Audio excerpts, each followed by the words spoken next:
My name is Margaret. I'm 66 years old, and my own daughter accidentally sent me a voice message that was meant for her husband. What I heard about myself in that audio made me leave the very next morning with a plan she would never see coming. Ricardo, I can't take having my mother in this house anymore.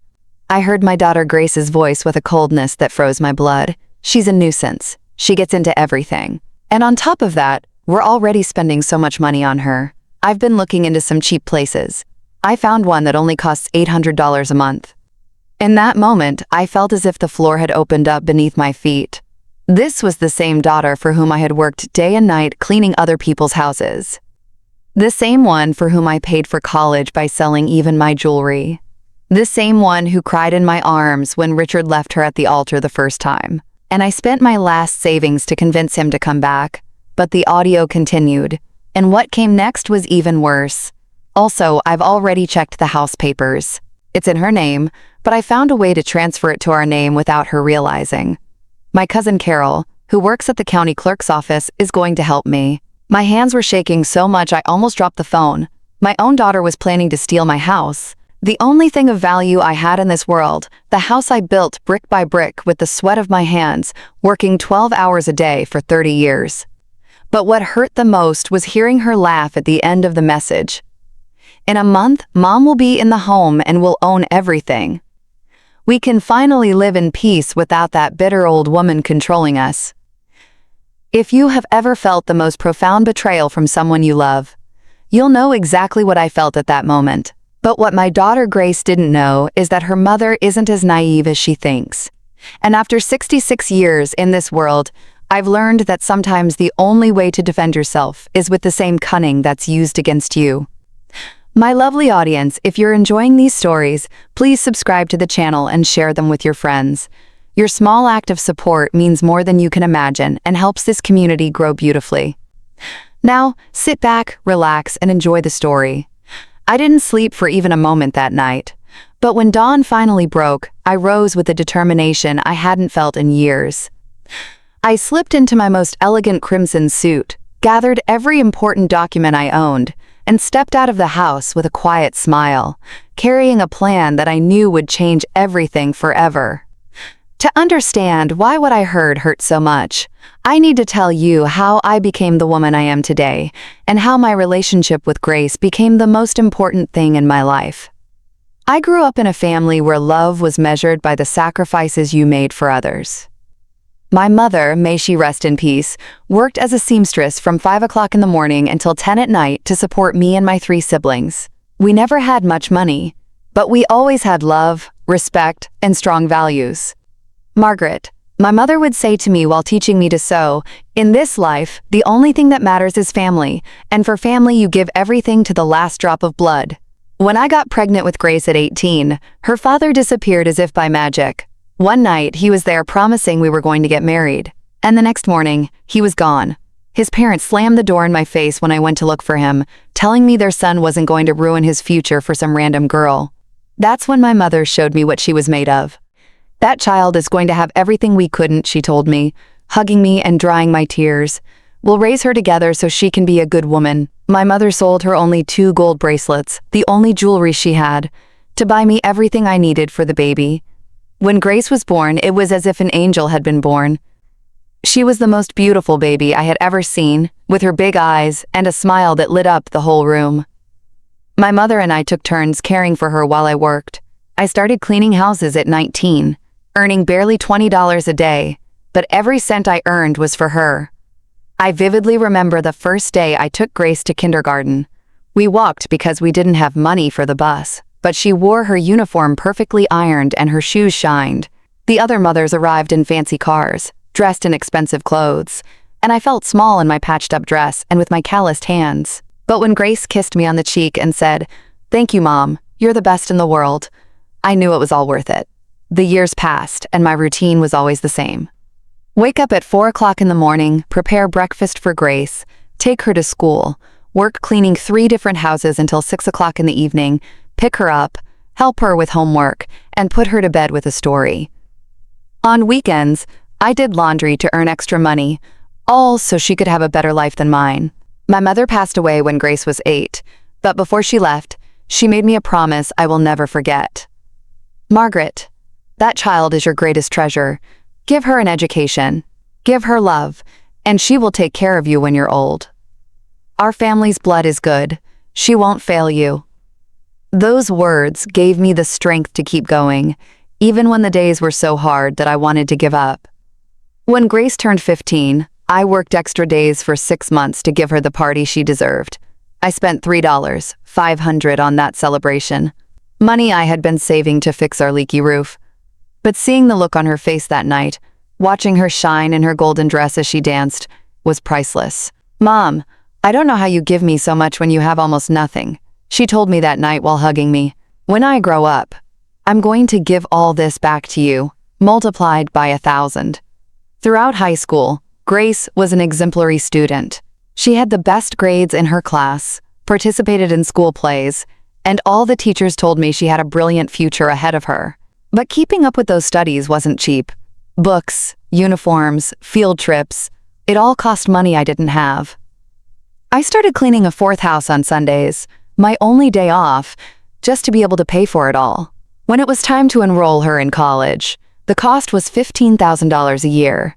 I was only earning $400 a month cleaning houses. I did the math, and it was impossible. But a mother does the impossible for her children. I took out a loan using my house as collateral. I sold the only engagement ring her father had given me before he left. And I even sold my mother's sewing machine. My daughter, I told Grace the day I took her to enroll. "I couldn't go to college, but you are going to be a professional. You'll have a degree. You'll work in an office with air conditioning, and you'll never have to clean other people's houses like your mother." That day, I cried with happiness watching my daughter sign the enrollment papers for her business administration degree. For all 4 years of college, I continued to work like crazy to pay for all her expenses. Grace needed money for books, for projects, to go out with her friends, for appropriate clothes for presentations. I gave her everything, even if it meant I had to eat beans and tortillas for a whole week to save money. When she graduated, it was the proudest day of my life. Seeing my daughter step onto the stage in her cap and gown, hearing her name announced, and watching the crowd applaud felt like every sacrifice I had ever made was finally worth it. After the ceremony, she wrapped her arms around me, tears in her eyes, and said, "Mom, this is as much yours as it is mine. I would never have made it here without you. I promise you that now that I'm a professional, you will never have to suffer again." A year later, Grace met Richard at her job. At first, I was so happy because I saw her so content and in love. Richard seemed like a good guy. He had a stable job as a supervisor at a factory, and he treated my daughter well. When he officially asked for her hand, I cried with emotion, thinking that Grace would finally have the stable family I could never give her. But organizing the wedding was another huge financial sacrifice. Grace wanted an elegant celebration, like the ones in magazines. She said, "The venue cost $8,000, the dress $2,000, the music $800, the flowers $600. In total, I spent $10,000 on that wedding, money I got by taking out another loan and selling the last of my remaining jewelry. The first years of their marriage were beautiful. Grace and Richard would come to visit me every Sunday. We would have dinner together, and she always helped me with the house expenses. "Mom, now that I'm working, I want to take care of you the way you took care of me," she would say, while giving me money for groceries.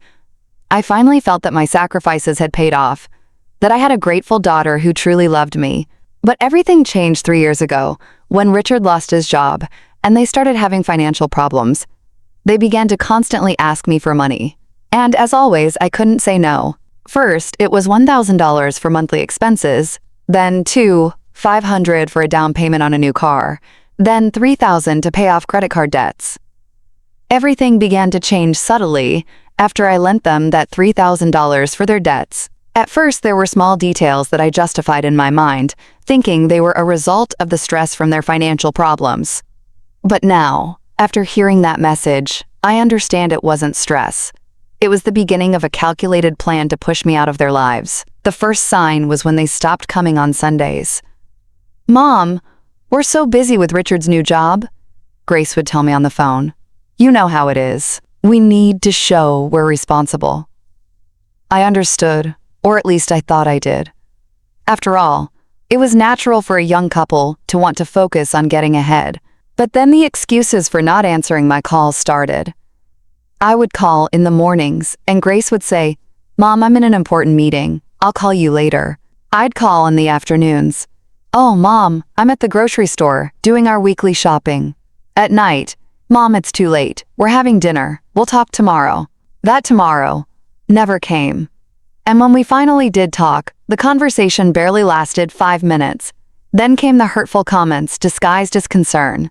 "Mom, Richard says he's noticed you've been very forgetful lately," she told me one day during one of our rare phone calls. "Are you sure you can live alone in that big house?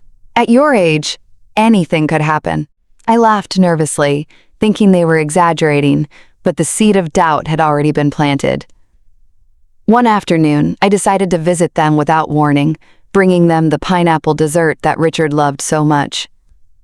When I knocked on the door, I heard laughter and voices inside, but it took them almost 5 minutes to open it. "Oh, Mom, what a surprise," Grace said with a forced smile that didn't reach her eyes. "We were just organizing some work papers." Inside was her cousin Carol, the one who worked at the county clerk's office with a bunch of documents scattered on the kitchen table. When they saw me come in, Carol quickly gathered all the papers and stuffed them into a folder. "Hello, Aunt Margaret," she greeted me with that fake smile she had always had. I was just helping Grace with some of Richard's health insurance paperwork. But I managed to catch a glimpse of my name on one of those documents before Carol hid it. "Why do you need papers with my name on them?" I asked with genuine curiosity. Grace and Carol exchanged a look that I didn't know how to interpret at the time, but which I now understand perfectly. "It's just to update the beneficiaries on the insurance. Mom, Grace told me, in case something happens to us, you're our only family." That explanation calmed me down at the time, but later I started to notice that whenever I mentioned the subject, Grace would quickly change the conversation. "Mom, why don't you tell me about the garden?" She would say, "Oh, Mom, did you see the new show that's on Channel 5? It was then that the deliberate forgetfulness started. They would invite me to lunch, and when I arrived at the restaurant, they weren't there. "Oh, Mom, we forgot to tell you we had to cancel," they would say later. Richard had a work emergency. This happened 3 times in 2 months. The 4th time it happened, I was left sitting alone in that restaurant for an hour, feeling like a fool. While other families all around me enjoyed their meals together, they also started excluding me from important family events. I found out by chance talking to my neighbor, Miss Rose, that they had had a barbecue to celebrate Richard's birthday. "How strange you weren't there, Margaret," Miss Rose told me. "I saw them buying meat for like 20 people at the supermarket." When I asked Grace why I hadn't been invited, she said, "Oh, Mom, it was a very informal thing. We didn't want to bother you. But the straw that broke the camel's back was when they decided to move into my house temporarily. Mom, they're going to paint our apartment, and we need to stay with you for about a month." Grace told me, "Besides, this way we can spend more time together. Don't you think it's perfect?" I was happy to have them close again. I thought we would finally regain the closeness we had lost. However, from the very first day they arrived, things became different in my own house. Richard started complaining about everything. That my TV was too old, that the internet was too slow, that the shower didn't have enough water pressure. "Aunt, this house needs a lot of repairs." He would say, "At your age, managing such a big property must be exhausting." Grace began rearranging my belongings without even asking. "Mom, these plates are too old. I'm going to replace them with new ones," she'd insist. Then she'd pull open my closet and shake her head. "And these clothes, they're so out of style. We should just donate them." Little by little, my house stopped feeling like my house. It was as if I were a guest in my own home. Then the quiet conversation started, which would stop when I walked into the room. I would see them talking in the kitchen, and when I appeared, they would immediately change the topic to something trivial, like the weather or the news. "What were you talking about?" I would ask them. "Nothing important, Mom," Grace would reply. "Just about the house expenses." One night, I heard Richard talking on the phone on the patio. "Yeah, we're already living here." "No, she doesn't suspect a thing. Carol says she can have all the papers ready in 2 more weeks."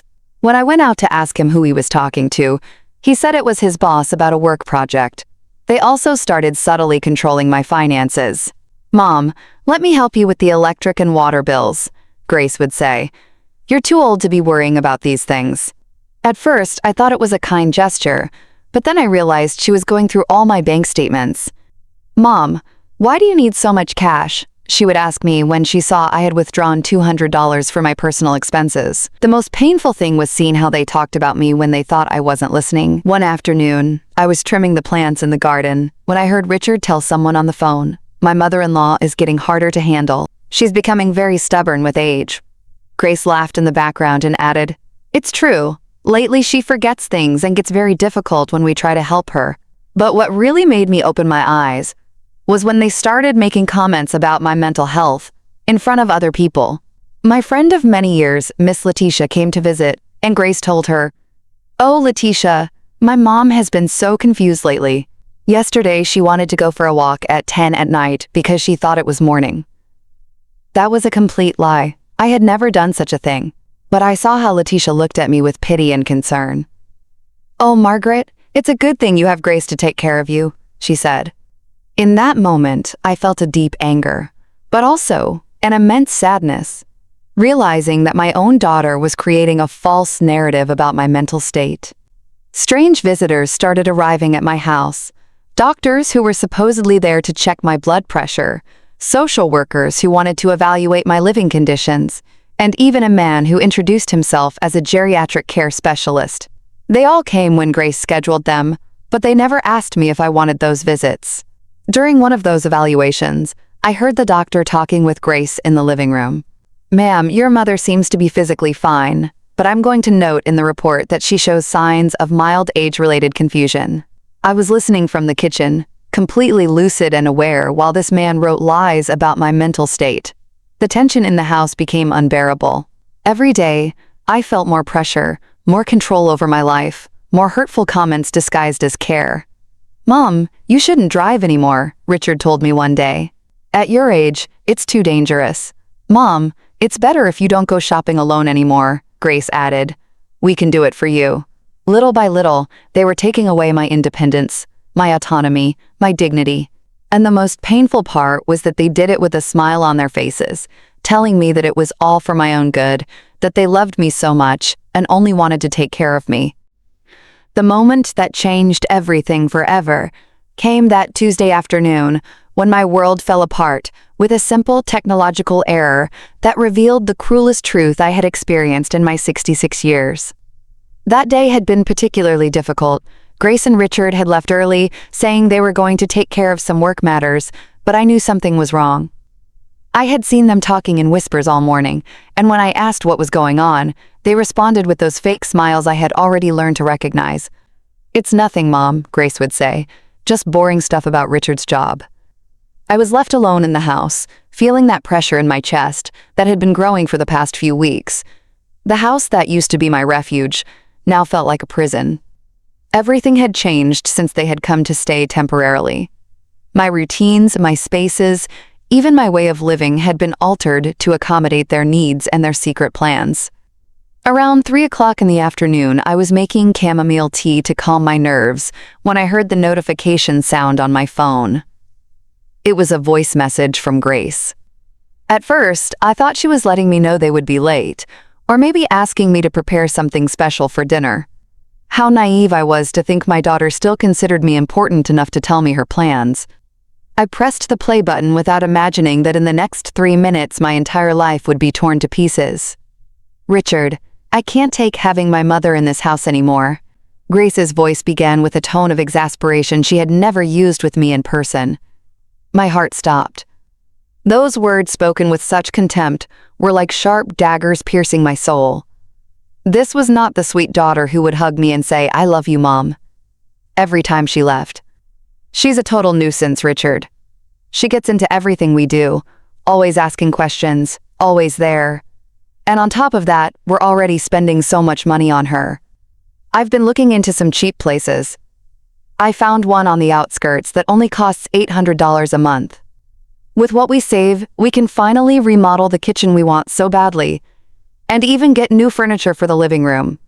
Every word was like a physical blow. My own daughter, the child to whom I had dedicated my entire life, was talking about me as if I were a piece of old furniture that needed to be discarded. The $800 the home would cost was exactly what I had been giving them every month for their personal expenses, money that came from my pension and my small savings. But the audio continued, and what came next completely destroyed me. Also, I've already checked all the house papers. It's in her name, but Carol already explained how we can transfer it to our name without her realizing. It's going to be about $500 in bribes and fees, but it's worth it. My cousin already has experience with these kinds of arrangements. In that moment, I understood everything. Carol's casual visits with her folders full of documents, the conversations that stopped when I appeared, the specialists who had come to evaluate my house and my mental state. It had all been part of a meticulously orchestrated plan to have me declared incompetent and steal my property. My house, the house I had built brick by brick, working 12 hours a day for 30 years, the house where I had raised Grace, where we had celebrated her birthdays, where I had cried when she graduated from college, where I had dreamed that one day my grandchildren would play. That house, which was worth approximately $485,000 and represented all my assets, all my future, all my security. I already spoke with the director of the St. Francis home. Grace's voice continued with a coldness that chilled me to the bone. I explained the situation. I told him that my mother has early-stage dementia and that it's dangerous for her to live alone. He was very understanding. He says they see cases like this all the time. I've already signed all the preliminary admission papers. My legs trembled so much I had to sit on the kitchen floor. My own daughter had lied to a stranger about my mental state. She had signed papers to have me institutionalized without my consent, doing it with the same ease and detachment someone might use to plan a simple vacation. "The plan is perfect, honey," she went on, talking to Richard. "Next Tuesday, we're going to tell her she has a routine medical appointment. We'll take her to the home, check her in, and by the time she realizes what happened, she'll already be inside and we'll have legal guardianship." Carol says that with the medical reports we got, which say she has mental confusion, it will be very easy to prove she can't make decisions on her own. Those fake medical reports they had fabricated, with the help of corrupt doctors, those evaluations I had allowed, thinking they were for my health. It had all been a farce to build a file that would justify taking away my freedom and my rights. Richard could be heard in the background, laughing and adding comments that I couldn't understand clearly, but his tone of approval was evident. The man I had welcomed into my family, whom I had helped financially, whom I had treated like a son, was actively participating in the plan to destroy my life. "The best part of all," Grace continued with a laugh that broke my heart, "is that she'll never suspect a thing. She thinks we're the perfect children who adore her. She still says, 'Thank you for taking care of me, honey,' when I bring her breakfast in bed. If she only knew that I'm giving her that breakfast to keep her calm while I prepare her funeral in life." In that moment, something inside me broke irreparably. It wasn't just the betrayal. It wasn't just the pain of discovering that my daughter hated me. It was the humiliation of realizing that while I blessed her every night in my prayers, thanking God for giving me such a good daughter, she was calculating how many days were left until she could get rid of me. With the $485,000 the house is worth, we can pay off all our credit card debts, the car loan, and we'll even have enough left over to go to Europe on vacation like we've always wanted," Grace continued. "And the best part is, we won't have to pretend to love her anymore. No more Sundays pretending we like her horrible food. No more listening to her repetitive stories from when she was young. Every word was another stab. My food, which I prepared with so much love every Sunday, hoping they would come to visit.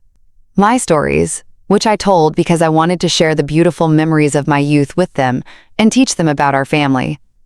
Everything I thought was love and connection was for them a nuisance they had to endure. In a month, Mom will be in the home and we'll own everything," Grace finished saying. "We can finally live in peace without that bitter old woman controlling us. Besides, the life insurance she has is in our name, so if something happens to her at the home, God forgive me for saying this, it wouldn't be so bad." Those last words froze my blood. Not only did they want to steal my house and my freedom, but they had coldly calculated that my death would also be convenient for them.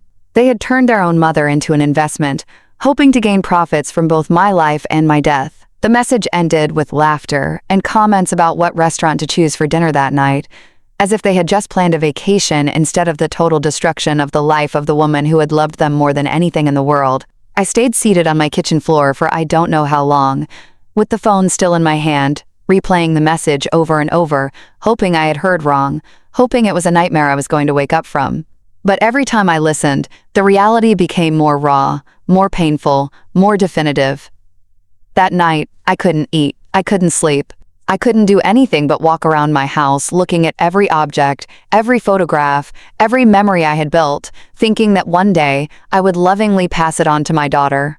Now, I knew that all of it was going to be stolen, sold, or thrown in the trash without any respect for the memories it represented. But as I walked through my house in the dark of that morning, something began to change inside me. The sadness and pain started to transform into something I hadn't felt in a long time. Pure, cold determination. My daughter thought I was a naive old woman who was easy to manipulate.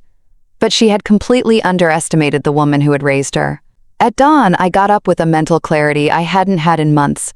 I put on my most elegant crimson suit, the one I kept for special occasions. I grabbed my purse with all my important documents and left the house before Grace and Richard woke up. I had a plan, and they had no idea what was coming. That morning, I woke up at exactly 5 o'clock as if my body knew it was the most important day of my life. All night long, I had been planning every move, every word, every detail of what I was going to do. I was no longer the naive Margaret who had allowed her own daughter to manipulate her for months. Today I was going to show Grace that she had completely underestimated the woman who had raised her. I put on my crimson pantsuit, the same one I had worn to her college graduation. I put on my makeup carefully, styled my hair elegantly, and put on the pearl earrings my mother had left me. I wanted to present myself as the strong, dignified woman I truly was, not the fragile victim they imagined. Before leaving, I wrote a short note and placed it on the kitchen table. Left early to take care of some personal matters. We'll be back in the afternoon. Love, Mom. I didn't offer them any more explanation. They didn't deserve one. For months they had made decisions about my life without consulting me. Now it was my turn to act without giving them an explanation. My first stop was the bank. I arrived exactly when they opened at 8 in the morning. "Good morning, Ms. Baker," said Nora, the manager who had known me for 15 years. "How can we help you today?" "Nora, I need to review all the transactions in my account for the last 6 months, and I want to change all my beneficiaries," I told her, with a firmness that surprised her. "I also need you to explain to me if anyone has tried to access information about my accounts without my authorization." Nora frowned as she reviewed my file on the computer. "Miss Baker, I have several inquiries about your account registered here, made by your daughter, Grace. She presented a letter signed by you authorizing her to review your bank statements to help you with your finances." My blood boiled. "Nora, I never signed that letter. Can you show me that document?" When I saw the supposed authorization, I immediately recognized that the signature had been forged. It was similar to mine, but I had never written my name with that slant. "This is a forgery," I told her, showing her my ID so she could compare the signatures. "My daughter has been fraudulently accessing my bank information. I need you to immediately cancel any authorization she has and put a security alert on my account." Nora turned pale as she realized the seriousness of the situation. "Ms. Baker, this is very serious. We are going to cancel all unauthorized access immediately, and I recommend that you file a fraud report." "That's exactly what I'm going to do," I replied. "But first, I need to protect my assets. I want to transfer all my funds into a new account that only I can access, and I want to change the beneficiary on my life insurance," I told her. For the next hour, Nora guided me through every step, helping me secure my finances one by one. By the time we were done, I had moved all $8,750 of my savings into a brand new account, one that belonged to me alone. I changed all the passwords and named a charitable foundation for abandoned seniors as the beneficiary of my life insurance. Grace was no longer going to see a single cent of my money. My second stop was the county clerk's office where Carol, Grace's accomplice cousin, worked. I arrived without warning, with a small recorder hidden in my purse. "Good morning, Carol," I said with a sweet smile. "I've come to check the status of my property. My daughter told me you had been helping her with some paperwork." Carol immediately became nervous. "Oh, Aunt Margaret, what are you doing here? Grace didn't tell me you were coming. Her hands trembled as she tried to quickly close some documents she had on her desk. Don't worry, Carol, I said, maintaining my casual tone. I just want to better understand this insurance paperwork my daughter is doing. Could you explain exactly what documents you need with my name on them? Carol started to sweat. Well, Aunt, it's just routine updates for the registry. Her voice cracked when she realized I knew more than I was letting on. Carol, I said, leaning forward, I know exactly what you and my daughter have been planning. I know about the fake documents. I know about the plan to take my house. And I know you've been helping her forge papers, using your position here. I showed her my phone with the audio I had recorded the day before. I have proof of everything. Carol slumped in her chair. Aunt Margaret, I didn't want to do it, but Grace told me that you couldn't take care of yourself anymore, that it was for your own good. It was for money, Carol. Don't pretend it was for my own good, I told her firmly. Now you have two options. Either you help me reverse everything you've done, or I go straight to your boss and show them the evidence that you've been forging official documents. Carol started to cry. Please, Aunt, I can't lose my job. I have 3 kids to support. Between tears, she explained the entire process to me, how they had forged my signature on several documents, how they had created fake medical reports, and how they planned to use all that to have me declared incompetent and transfer my property. All right, Carol, I said after she had confessed everything, you're going to help me fix this, and then you're going to look for another job. But if you help me now, I won't press criminal charges against you. Over the next 2 hours, Carol helped me invalidate all the fraudulent documents they had created. She also gave me copies of everything as evidence, including the fake medical reports and the property transfer documents they had prepared.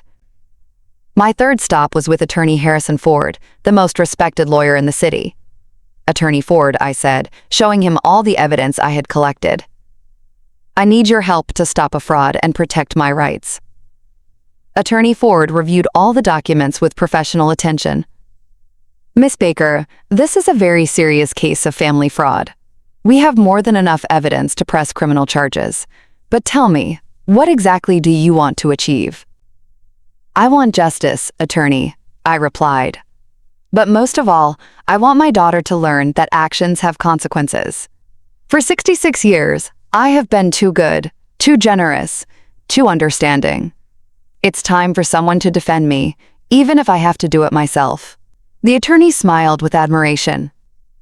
Maker, we are going to prepare a legal strategy that protects all your rights and sends a very clear message about the consequences of trying to defraud a senior citizen. For the next few hours, we prepared a civil lawsuit for fraud, falsification of documents, and attempted illegal appropriation. We also prepared a criminal complaint against Grace, Richard, and Carol. The attorney explained that I had a solid case and that it was very likely I would recover all the damages caused. By the end of the afternoon, I returned home feeling completely different. I was no longer the vulnerable victim who had left that morning. I was a woman who had taken full control of her life and was ready to face the consequences of years of allowing others to abuse her kindness.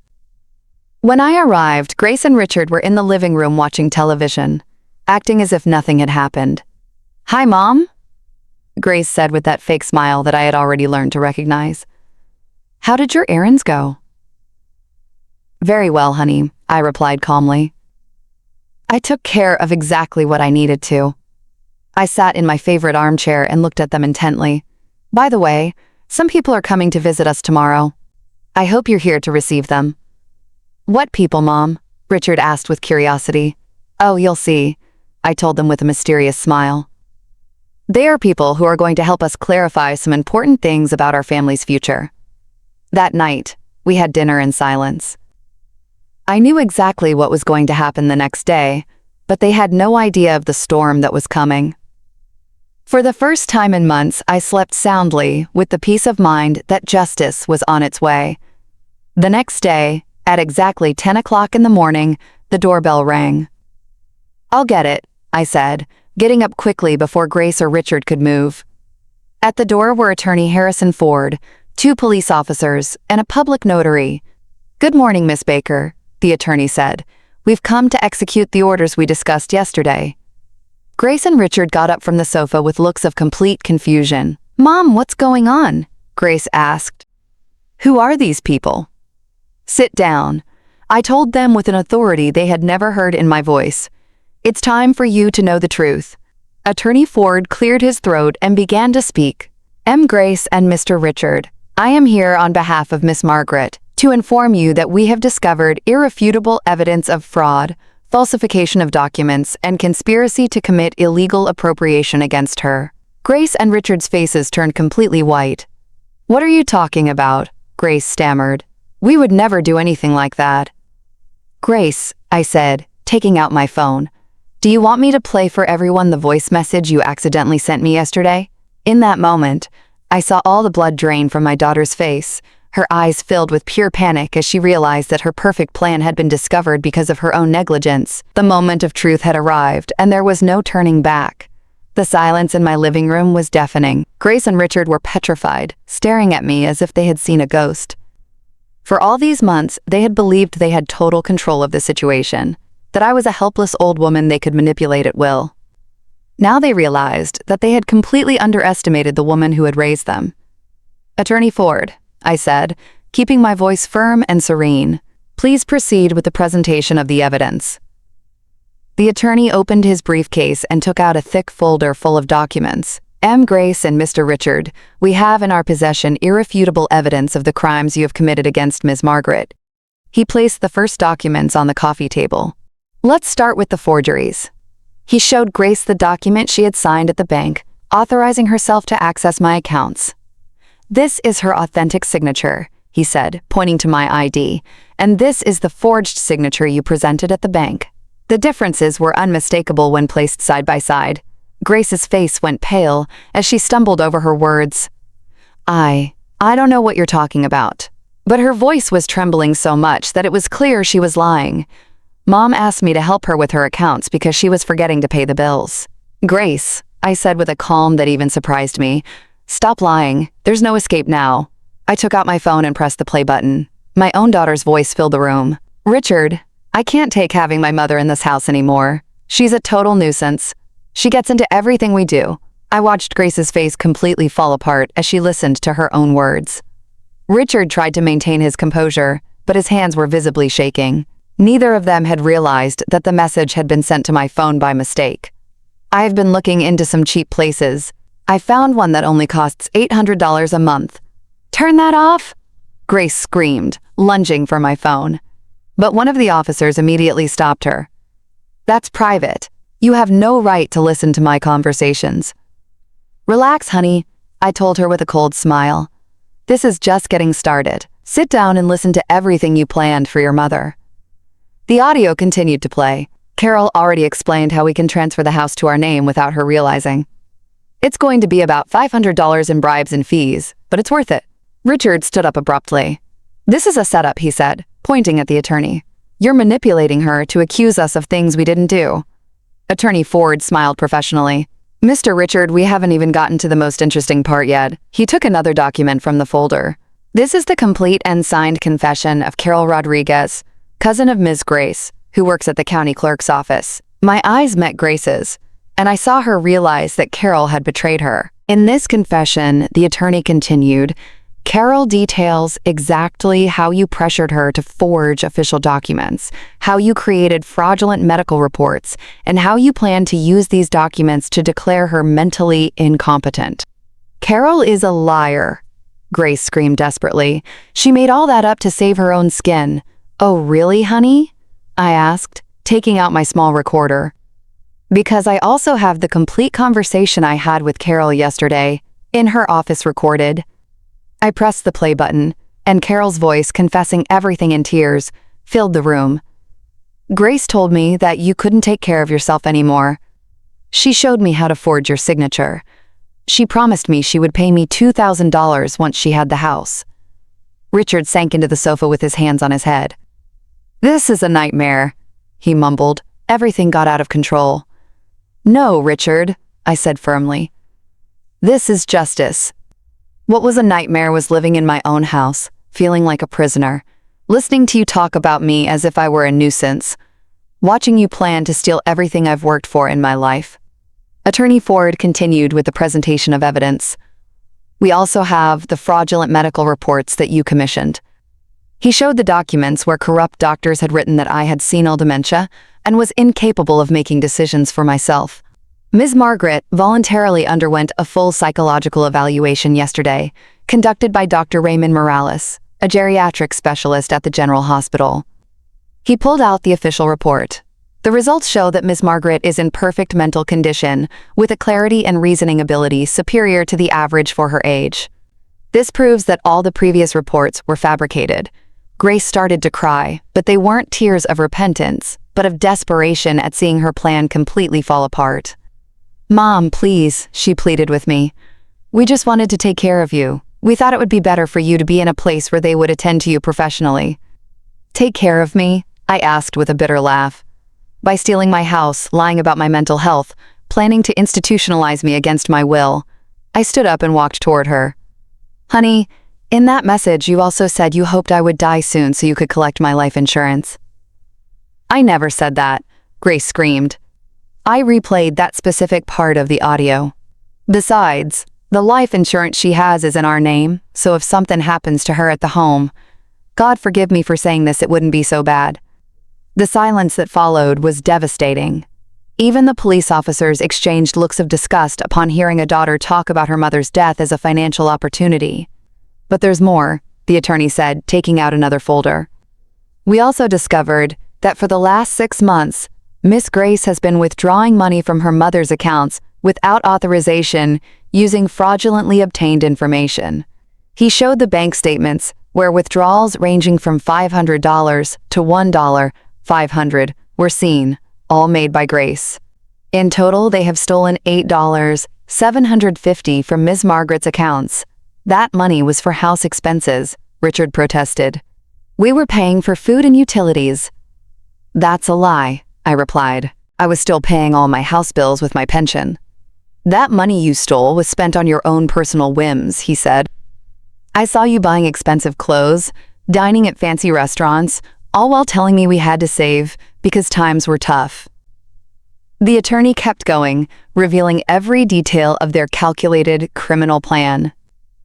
"We also have evidence that you contacted the director of the St. Frank's home and paid a $1,200 registration fee to secure a spot for Ms. Margaret, all without her knowledge or consent." He showed the payment receipt and the admission documents they had signed behind my back. "You planned to take her this coming Tuesday, telling her it was a routine medical appointment." "It was for your own good, Mom," Grace insisted desperately. "You were getting so forgetful. Sometimes you got confused." Enough with the lies. I finally exploded, losing the composure I had maintained throughout the confrontation. "I have never been confused. You invented those stories to justify your plan.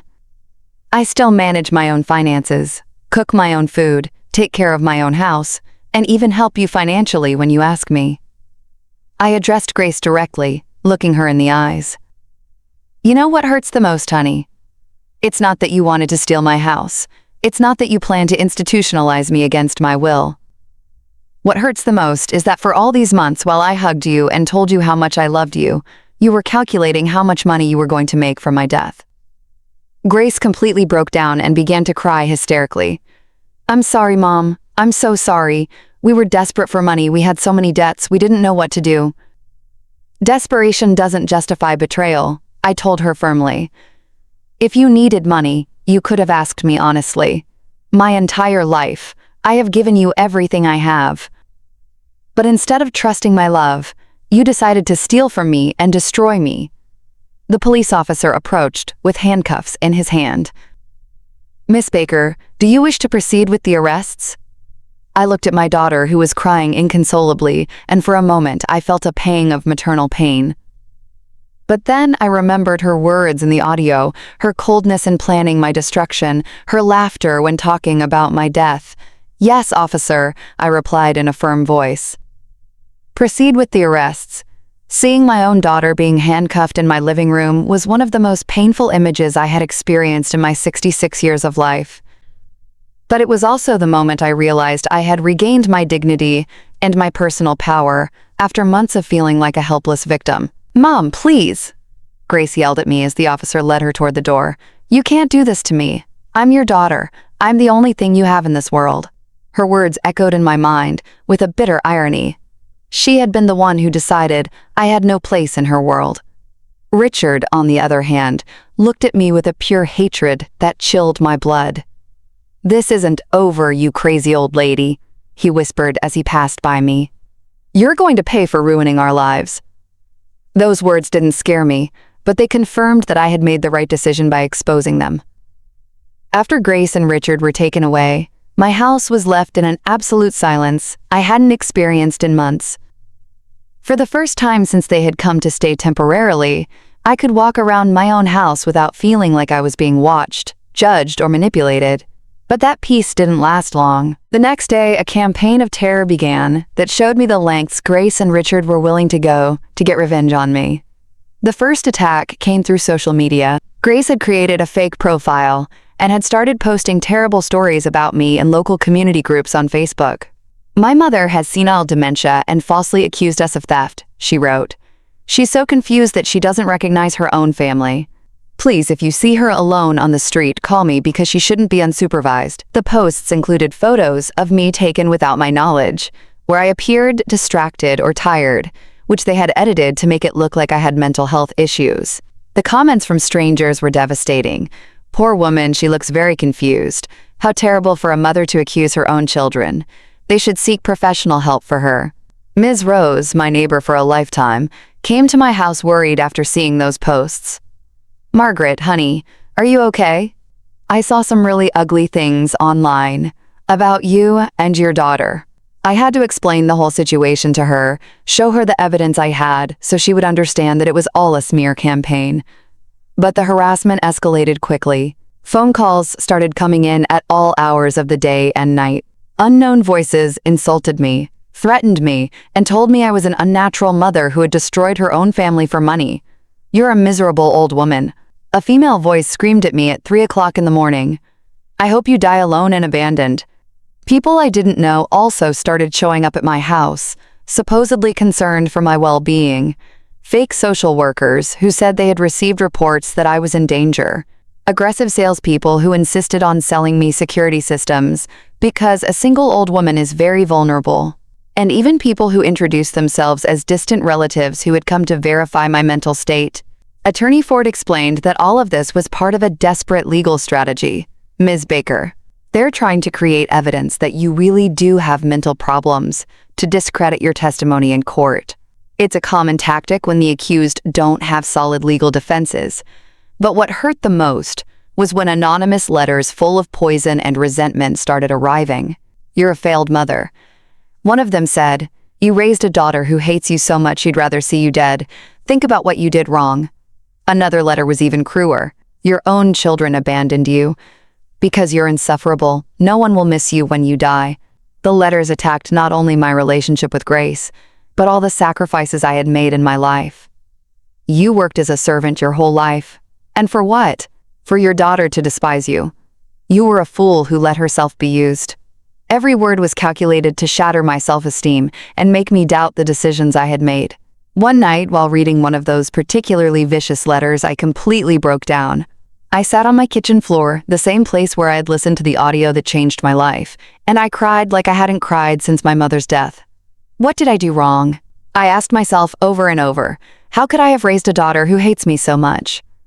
For the first time since this legal battle began, I considered giving up. Maybe it would be easier to drop all the charges, forgive Grace, and try to rebuild our relationship.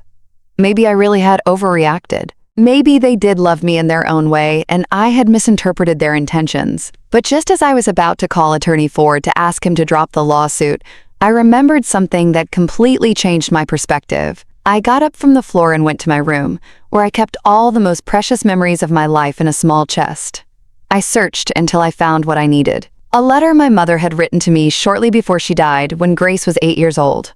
My dearest Margaret, the letter said in my sick mother's shaky handwriting, if you are reading this, it is because I am no longer with you. But I want you to know that I am very proud of the woman and mother you are. You raised Grace with so much love and dedication that I am sure she will be a good woman who will honor you for life. I continued reading with tears in my eyes. But if things ever get difficult, if someone tries to hurt you or take advantage of your good heart, remember that you are stronger than you think. Don't allow anyone, not even your own daughter, to trample on your dignity. True love never seeks to destroy, never seeks to steal, never seeks to humiliate. The last lines of the letter gave me the strength I needed. Margaret, you deserve respect. You deserve genuine love. You deserve to live your final years in peace and dignity. If someone can't give you that, then they don't deserve to have you in their life, no matter how much blood you share with them. That night, for the first time in weeks, I slept soundly. My mother was right. True love doesn't destroy. It doesn't steal. It doesn't plan the death of a loved one as a financial opportunity. What Grace felt for me was not love. It was economic convenience disguised as filial affection. The next day I woke up with renewed determination. I called Attorney Ford and said, "Attorney, I want you to proceed with all the charges. I am not going to drop anything. I want this case to go all the way." "I'm glad to hear that, Miss Baker," he replied, "because I have some important news. Grace and Richard are trying to reach an out OFC court settlement. They want to avoid a public trial at all costs." "What kind of settlement?" I asked. "They are willing to return all the money they stole, pay for damages, and commit to never contacting you again if you drop the criminal charges." I thought about that proposal carefully. On one hand, I would recover my money and get rid of their manipulations forever. On the other hand, they wouldn't face the full legal consequences of their actions. "Attorney," I finally said, "I accept the settlement, but with one additional condition. I want them to sign a full confession for everything they did, acknowledging publicly that I am mentally competent and that every accusation they made about my mental health was a lie. And I want that confession published in the very same places where they tried to defame me." "That's very intelligent, Miss Baker. The attorney told me that will completely clear your reputation and prevent them from continuing the smear campaign." A week later, Grace and Richard signed the agreement. I recovered my $8,750 plus $15,000 more in damages. But more important than the money, I recovered my peace of mind and my dignity. The public confession was devastating for them, but liberating for me. We, Grace Baker and Richard Williams, admit that we falsely accused Ms. Margaret of having mental problems. We admit that we planned to steal her property and that we created fraudulent documents to declare her incompetent. Ms. Margaret is in perfect mental condition, and we invented those stories to justify our criminal actions.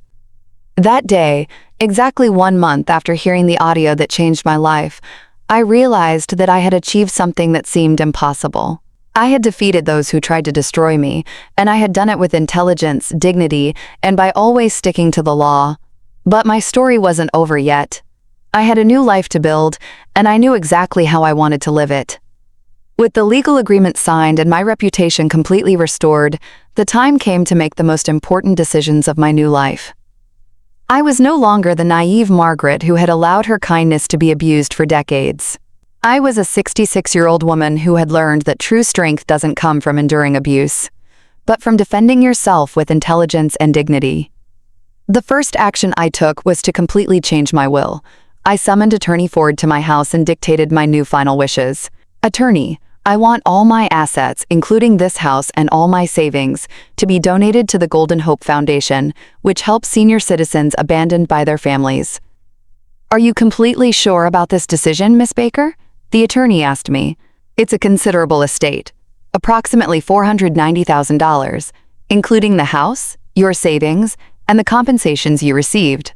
"Completely sure," I replied firmly. "I want that money to help people who truly need it, not ungrateful children who see their parents as a financial investment." I also stipulated that if Grace tried to contest the will, she would automatically lose any right to receive even a penny. My second decision was to move.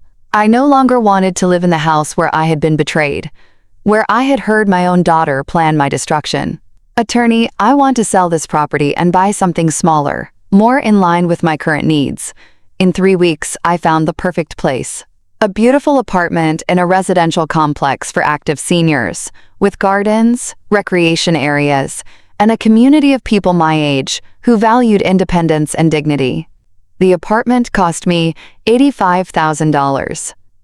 And with the $95,000 I had left from the sale, plus the legal compensations, I had enough money to live comfortably for the rest of my life. But my most satisfying revenge was completely legal and absolutely devastating for Grace and Richard. It turns out that during my investigation with the attorney, we discovered that they had lied on their tax returns for the past 3 years. They had reported much lower incomes than their real ones to pay less in taxes. But at the same time, they had been living a lifestyle that didn't match those reported incomes. "Miss Baker," the attorney told me with a smile, "I have information that might interest the IRS." He showed me evidence that Richard had been working unreported side jobs and that Grace had been selling products online without declaring those earnings. "Attorney, as a responsible citizen, I believe it is my duty to report any tax evasion I am aware of," I told him with a smile that reached my eyes. After all, we all must contribute fairly to the country's upkeep. A week later, the IRS initiated a full audit of Richard and Grace. They discovered that they owed $22,000 in back taxes plus penalties and interest that brought the total debt to $35,000. But since they didn't have that money available, they had to sell their car, pawn their jewelry, and take out high-interest loans to avoid going to jail for tax evasion. My third revenge was professional. During the investigation, we also discovered that Carol, the cousin who worked at the county clerk's office, hadn't been the only public employee involved in the fraud. There was an entire network of corruption that facilitated these kinds of thefts against seniors. With the help of Attorney Ford, we turned over all the information to the appropriate authorities. The investigation resulted in the dismissal of 6 public employees, including Carol, and the discovery of at least 12 similar cases to mine, where they had stolen properties from seniors using fake documents. When the scandal became public in the local newspapers, Grace and Richard became the perfect example of unnatural children who abused their elderly parents. Their names and photographs appeared on the front page with headlines like "Family Betrayal that shocked the city and children planned to steal 66-year-old mother's home." But my most intelligent revenge was social. It turns out that Grace worked at a prestigious company where personal reputation was essential for professional growth. When her boss found out about the scandal through the newspapers, he called her into his office for a very uncomfortable conversation. "We cannot have employees involved in family fraud scandals," he told her. "Our company has a reputation to protect." Although he didn't fire her immediately, he demoted her to a less important position and made it very clear that she would have no opportunities for promotion in the near future. Richard also faced consequences at his job. His supervisor, upon learning that he had participated in a plan to defraud his mother-in-law, told him, "If you are capable of stealing from your own family, how do we know you won't steal from us?" He lost all opportunities to get the promotion he was hoping for. But what satisfied me the most was seeing how their own friends and family rejected them. Richard's sister refused to speak to him after discovering what they had planned to do to me. "How could you take part in something so cruel against an old woman who showed you nothing but love?" she shouted during a heated family confrontation, her voice echoing through the yard as several neighbors stood by, witnessing every word. Grace's friends also gradually abandoned her. The mothers in her social circle didn't want to associate with someone who had so cruelly betrayed her own mother. "If she's capable of doing that to the woman who gave birth to her, what won't she be capable of doing to us?" they would comment among themselves. Even at the supermarket and pharmacy where they had known them for years, people would point and whisper behind their backs. They had become a public example of what not to do to elderly parents. Throughout this entire process, I never acted with hatred or a thirst for revenge. Every action I took was legal, ethical, and justified. I didn't lie about them. I didn't invent false accusations. I didn't threaten them or hurt them physically. I simply allowed the natural consequences of their own actions to run their course. 6 months after the day I heard that fateful audio, I ran into Grace at the mall. She looked haggarded, tired, and much older than her 35 years. When she saw me, she approached with tears in her eyes. "Mom," she said in a broken voice, "please forgive me. I understand you're angry, but we've already paid the price. We lost everything. Our credit is ruined. Richard lost his promotion. I had to take a job with a lower salary. Don't you think that's punishment enough?" I looked her directly in the eyes, without hatred, but without weakness. "Grace, I didn't punish you. The consequences of your actions punished you. You decided to plan my destruction. I just decided to defend myself.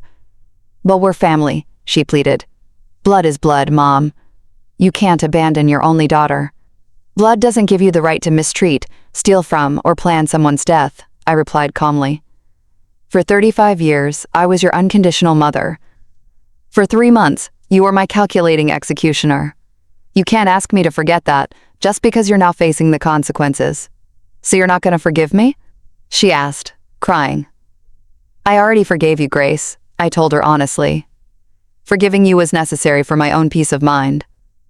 But forgiving doesn't mean forgetting or allowing you to hurt me again. Forgiving doesn't mean pretending nothing happened. Forgiving doesn't mean giving you another chance to destroy my life." I left her crying in that mall and walked away toward my new apartment, where my new life awaited me. A life where I was no longer anyone's victim. Where I no longer had to pretend that abuse was love. Where I no longer had to sacrifice my dignity to maintain toxic relationships. For the first time in decades, I was completely free. A year after that encounter at the mall, my life had taken a path I never imagined possible. At 67 years old, I woke up that spring morning in my beautiful apartment, with the sun filtering through the white curtains that I had chosen myself, without anyone telling me they were too expensive or unnecessary. I made my coffee in the small but perfect kitchen for my needs, and I sat on my balcony to contemplate the gardens of the residential complex. In the distance, I could see other residents doing their morning exercises, tending to plants, or simply enjoying the tranquility. We were all seniors who had decided to live our final years with dignity and independence. "Good morning, Margaret," greeted my neighbor Nora, a 72-year-old woman who had become my best friend. "Ready for our dance class today?" I smiled, remembering how I had started taking dance classes at 67, something I never thought I would do. "More than ready, Nora. These old bones still have a lot to give." During this year, I had discovered a version of myself that had been dormant for decades. Without the constant pressure to please Grace, without the stress of walking on eggshells in my own house, I had blossomed like a flower that finally received sunlight. I had enrolled in painting classes and discovered that I had a natural talent for landscapes. My paintings now decorated the walls of my apartment, and I had sold some at the local art fair. Miss Baker, the fair organizer, had told me, "Your paintings convey a peace and wisdom that touches people's hearts." I had also joined the volunteer group at the Golden Hope Foundation, the same organization that would be the beneficiary of my inheritance. I worked 3 days a week helping other seniors who had been abandoned or mistreated by their families. Margaret, Miss Carmen, an 81-year-old woman who had come to the foundation after her children had evicted her from her house, told me, "You understand our pain because you lived it firsthand." At the foundation, I had become a kind of unofficial counselor. People who arrived broken and hopeless found in my story an example that it was possible to recover, that it was possible to rebuild a dignified life after the most profound family betrayal. Miss Margaret, Mr. Robert, a 75-year-old man whose children had emptied his bank accounts, told me, "How did you manage to forgive and move on?" I had replied, "Mr. Robert, forgiving doesn't mean forgetting or allowing them to hurt us again. Forgiveness means cleansing our heart of resentment so we can finally breathe in peace. But true peace also requires distance, sometimes even from the very people who share our blood, especially when they are the ones who caused the deepest wounds." My work at the foundation had given me a purpose I never thought I would have at this age. We had managed to help 47 seniors recover money stolen by their families. 23 had managed to reverse fraudulent documents that declared them incompetent, and 15 had found new safe homes after being evicted by their own children. But the most important thing I had discovered was my own self-worth.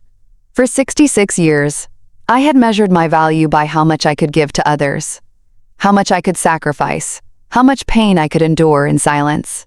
Now I understood that my value as a person did not depend on being useful to others, but on being true to myself and respecting my own boundaries.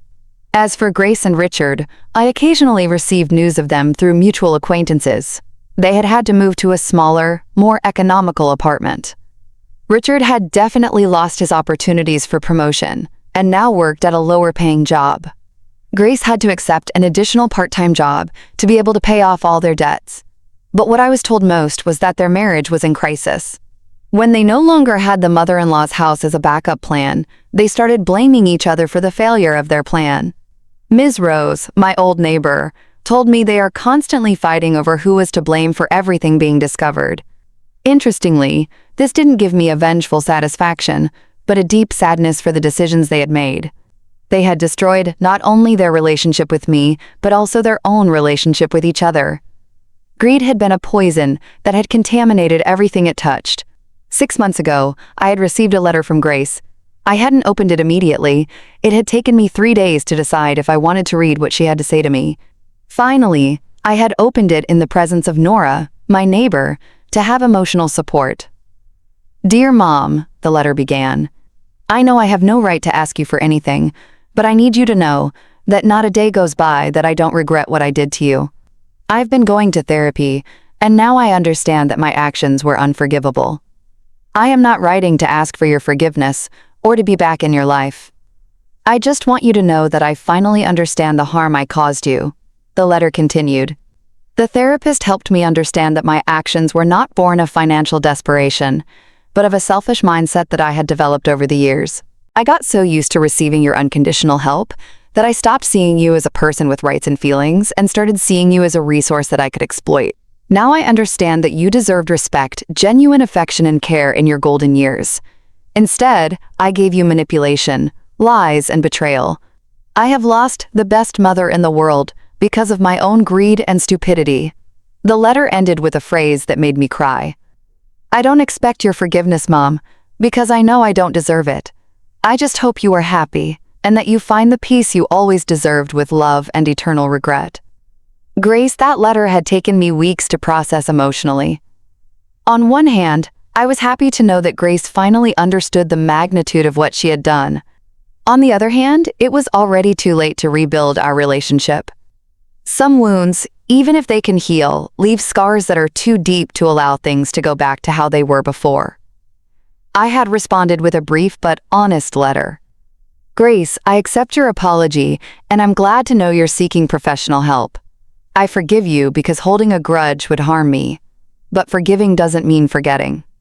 And it doesn't mean I can trust you again. I wish you the best in your life, but my life is now at peace without you. With affection, but without a way back, your mother." On the quiet nights in my new home, I often reflected on the lessons this experience had taught me. The most important was that true love never seeks to destroy or appropriate the loved one. True love respects, protects, and seeks the well-being of the other without expecting anything in return. I had also learned that setting boundaries is not cruelty but emotional survival. For decades, I had confused extreme sacrifice with maternal love, when in reality, I had been teaching Grace that she could mistreat me without consequences. Sometimes I had told the women in the foundation support group, "The greatest inheritance we can leave our children is not money or property, but the example that all people, including their mothers, deserve respect and dignity." That spring morning, as I finished my coffee on the balcony, I received a call from Attorney Ford. "Miss Baker, I have some news that might interest you. I've just been contacted because 3 other cases similar to yours have come to light. The affected families want you to share your experience on how to deal with these kinds of situations." "Of course, attorney," I replied without hesitation. "If my story can help other people defend themselves, I am completely willing to share it." That afternoon, as I painted a mountain landscape on my easel, I reflected on the incredible journey I had been on for the past 18 months. I had started as a silent victim and had become an empowered survivor who now helped others find their own strength. My phone rang, interrupting my thoughts. It was Nora inviting me to dinner at the new restaurant downtown. "Margaret, let's go celebrate life," she said, with her contagious enthusiasm.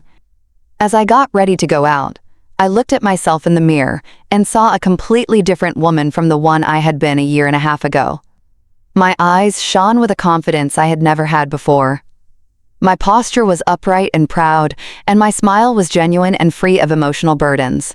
"Margaret," I said to myself in the mirror, "at 67 years old, you finally learned that your life belongs only to you, and that you deserve to live it with dignity, joy, and peace. That night, having dinner with my new chosen family, instead of my toxic biological family, we toasted to new beginnings, to the wisdom that comes with age, and to the courage to defend what is right regardless of the consequences. And as I raised my glass of wine, I thought of all the women who at that moment were suffering from the mistreatment of their own families, believing they had no options, that they had to endure abuse for the sake of family love. If my story could reach just one of those women and give her the courage to defend herself, then everything I had gone through would have been worth it. Because sometimes the greatest inheritance we can receive is not money or property, but the courage to be true to ourselves and the knowledge that it is never too late to write a new chapter in our lives. It is never too late to choose dignity over convenience, truth over false peace, and self-love over destructive sacrifice. And it is never, ever too late to be free. Did you like my story? And which city are you listening from? Let's meet in the comments.